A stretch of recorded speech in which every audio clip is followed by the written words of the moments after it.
Good evening. I'm sure by now you're more than educated about the ins and outs of urban sprawl. If not, you're probably sleeping all morning or at the wrong conference. What about educational sprawl? I see some blank stares out there, and that's okay. I'm kinda used to it. Our contention is that the development of sprawl and all its hideous characteristics are a direct result of a traditional school system. Educational sprawl is a new concept coined by us describing the modern day education system. Think about it.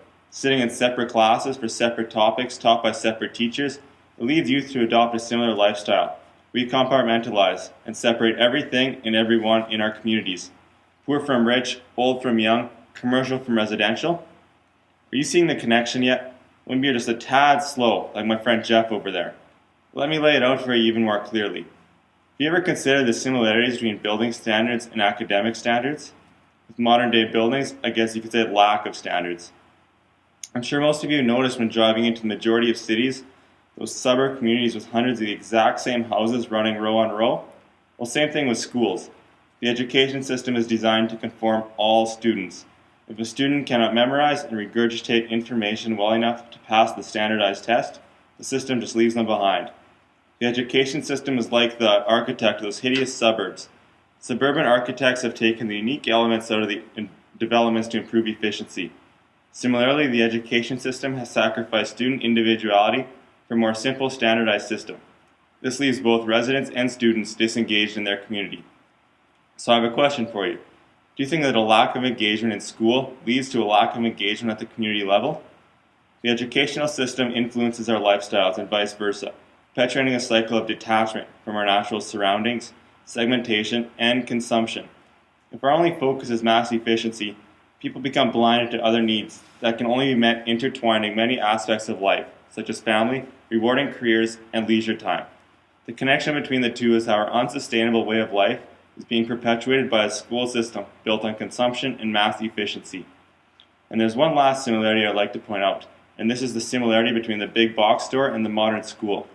Think about it. When you arrive at a big box store, first you must pay a fee, then you're given an ID card, only to continue on being helped by a non-commissioned salesperson. Sounds pretty similar to my school experience. So now I ask you, is it acceptable to perpetuate this cycle further?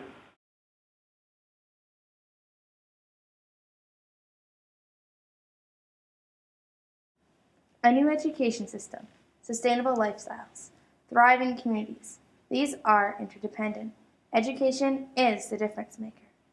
The problem is that our high school education perpetuates the issues our world faces rather than teaching us how to deal with them. Yes, I think school needs to change, but do you know what's funny? This year, I was given the opportunity to be part of a class where we, the students, were given full reign of our education. It left me completely disoriented. I was so used to being told what to do and how to learn, I'd forgotten about creativity and how to take my own initiative. In order to make change, we need to shift the control of learning from a rigid curriculum to the students themselves. Students should be able to identify the issues they want to deal with, whether the issues are local or global, and then work on creating ways to solve them. Education should be experimental, with real consequences. The community must provide these much-needed opportunities for students to express innovative ideas and become engaged in the real world. Education can no longer just be the job of the school.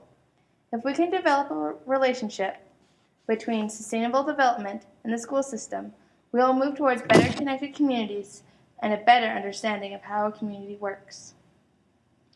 Students should be able to fill in the pieces of their education. We need to stress the value of self-discovery. Imagine teachers becoming project managers, collaborators, or liaisons between students and their real-world development pursuits, as opposed to classroom dictators armed with textbooks and standardized testing. We're not here to complain about the system that we've grown up in. Our presence at this conference indicates that something went right along the way. We're proof that when students are interested, learning just happens. For example, our entire sustainability class has put in countless hours working on community projects, collaborating with both private and public professionals on plans and problems where the answer can't be found in the back of the book. Not once throughout the duration of these projects did we ask about grades or complain about the hard work and long hours we put in. Nor did our teacher have to ask us to put in more effort. Nor did he even know if we were on the right track at times, for that matter. This is because we are interested in what we are learning and knew our efforts were making a difference. When genuinely challenged, students thrive. When we see the impacts their efforts make, we're hooked. For a group of 24 students of various ages, interests, and academic backgrounds, our classes come together to form an involved and passionate youth force in Jasper. We're even being used as a model for youth in other regions. The world needs sustainable change. This change must be spearheaded by the youth, the power generation, a society of empowered adolescents, a gang of hot-blooded young hooligans engaged in their communities, or something like that. Just think, maybe the reason youth today lack vision is because we are never given the chance to create one. So, how might our communities look and feel if we were all products of this educational system? The change we're looking for should affect the very way we think and the smallest actions taken in our everyday lives. This change should create a better informed, more involved generation who will not only realize the need for revolution, but possess the tools to act on it. It is not a question of if this change will occur. The question is how these alterations will come to pass. The answer is me. It's them. The solution is all around you in your everyday lives. It's in our schools and dancing in the aisles, begging for the people who matter to open their eyes and recognize all that potential. It's youth. Young people are as yet unjaded by the expectations and perceived limitations of society and could readily provide dozens of solutions to issues that plague the 21st century and which leave the average adult and political leader alike scratching their heads. Global warming, a decline in natural resources, urban sprawl, the endless cycle of consumerism. If only someone would ask our opinion. Unfortunately, we're told to color in lines, follow the rules, and in short, perpetuate the very conventions that facilitate the continuation of sprawl. We build in rows, construct box stores on a grid, and redefine the term personal space with our supersized lots and backyard swimming pools. This needs to change. Picture a world without sprawl, where people are connected with their environment and interacting with their neighbors. Imagine if each community was encouraged to celebrate and value its own individuality. Imagine if communities recognized their dependence on Mother Nature's systems and developed accordingly. Sound far-fetched? Sound utopian? Well, we think it sounds responsible. And what are adults always trying to teach youth? However, as young children become more plugged in and consequently more tuned out to the world around them, they lose an important connection with both the environment along with any meaningful involvement with their communities. In order to adjust these social patterns, we need to begin with the educational machine. We're asking for a learning experience that is relevant to the place in which we live and the knowledge resources available in each context.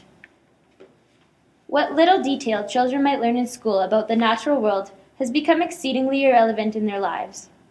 Without personal connection to the environment, there can't be stewardship, nor can there be understanding as to how our daily actions impact the Earth's finite resources.